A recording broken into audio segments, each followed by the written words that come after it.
मित्रों, आज मुझे कार्यालय के उद्घाटन का सौभाग्य मिला और यहीं से ऑनलाइन गुमला के कार्यकर्ताओं से मिलने का भी सौभाग्य मिला और गुमला के कार्यकर्ता का भी श्री गणेश करने का सौभाग्य मिला। मित्रों, ये कार्यालय जो हम देख रहे हैं, ये संथाल परगना के प्रमंडल में जो बने हैं, हमें ध्यान में रखना चाहिए कि इस कार्यालय के पीछे एक बहुत बड़ी कहानी है। मुझे याद है, मैं 2014 में भारतीय जनता पार्टी का राष्ट्रीय महामंत्री था। 2014 में मई महीने में हमारे भारत के यशस्वी प्रधानमंत्री मोदी जी पहली बार प्रधानमंत्री बने थे और उनका हमने स्वागत 11 अशोक रोड नई दिल्ली में बतौर पार्टी की तरफ से उनका स्वागत हमने किया था। वो कार्यालय आए थे, उन्होंने हम लोगों से चर्चा की और कहा कि आपने इस कार्यालय को तो अच्छा बनाया है, लेकिन यह कार्यालय सरकारी भवन में है, क्या हम अपना कार्यालय नहीं बना सकते? क्या हमें अपना कार्यालय नहीं बनाना चाहिए? उस समय मैं और उस समय के महामंत्री अमित शाह दोनों उनके पास बैठे थे और हम लोगों ने कहा कि हम इस पर जरूर विचार करके इस काम को आगे बढ़ाएंगे। आगे चल करके अमित शाह जी राष्ट्रीय अध्यक्ष बने। उन्होंने संकल्प लिया कि देश का कोई भी ऐसा जिला नहीं रहेगा जो मॉडर्न फैसिलिटीज के साथ आधुनिक उपकरणों से सुसज्जित और मॉडर्न तरीके से कार्यालय हम हर जिले में बनाएंगे। इस बात का हमने संकल्प लिया और उस समय यह तय हुआ कि हम 787 कार्यालयों का निर्माण करेंगे। आज मुझे खुशी है कि 615 कार्यालय बन चुके हैं और आज 2 कार्यालय जुड़ गए, देवघर और गुमला 617 कार्यालय बन गए हैं। इस बात को हमको आपसे बताते हुए मुझे खुशी हो रही है।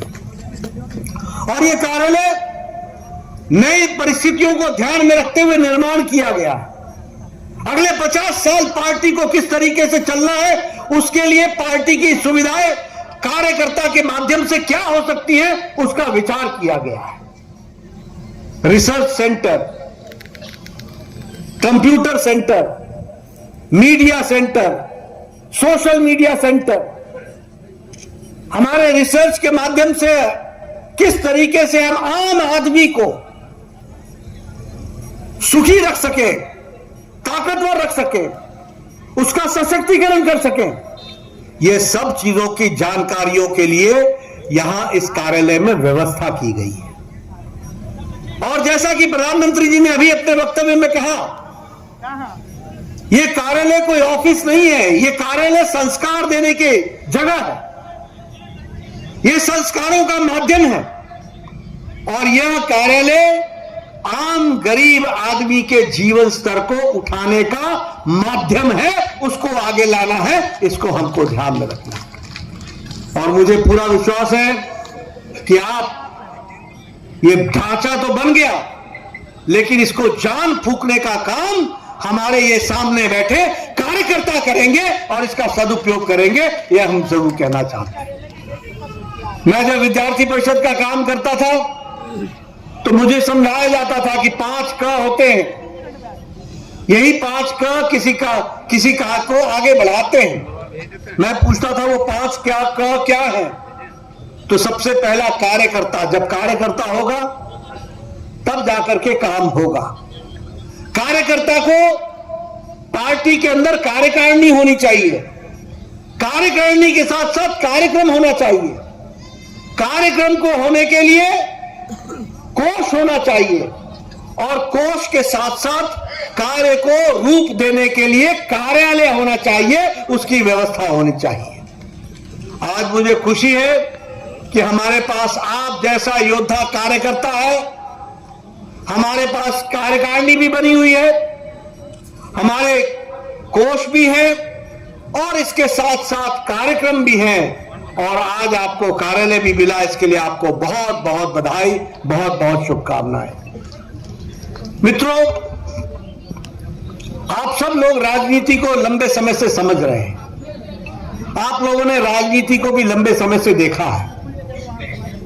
मैं यहां जरूर कहना चाहता हूं कि मोदी जी ने भारत की राजनीति की जो रिवायत थी, जो राजनीति का ढर्रा था, जो राजनीति की सोच थी, जो राजनीति के काम करने का तरीका था, उसको भारत के यशस्वी प्रधानमंत्री ने उस रवायत को, उस संस्कृति को, उस ढर्रे को, उस कार्य करने के तरीके को बिल्कुल बदल डाला है और एक नई राजनीति को उन्होंने खड़ा किया है। इसको हमको समझ लेना चाहिए। आप कहेंगे क्या किया, कैसे किया? आप याद करो, कांग्रेस की राजनीति क्या थी?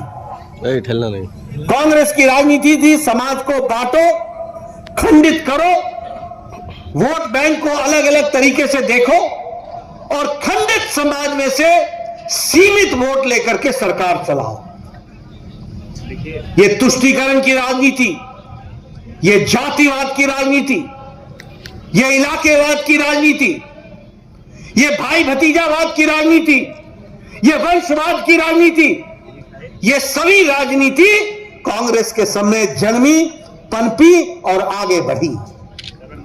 लेकिन जब प्रधानमंत्री मोदी जी आए तो तब से राजनीति का ढर्रा, रिवायत, संस्कृति, कार्य करने का तरीका बदल डाला। और क्या बदला? अब बन गया भारत की राजनीति रिपोर्ट कार्ड की राजनीति, काम की राजनीति।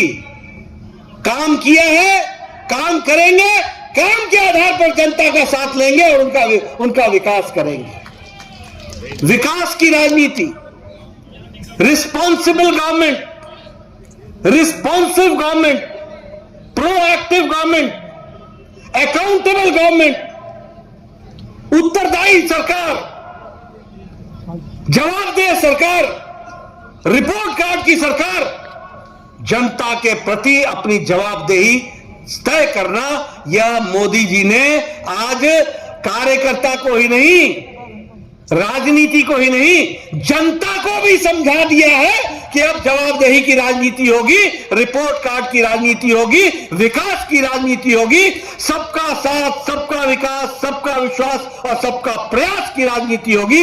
एक समाज में सबको पिरोएंगे, आगे बढ़ाएंगे, इस बात की राजनीति होगी।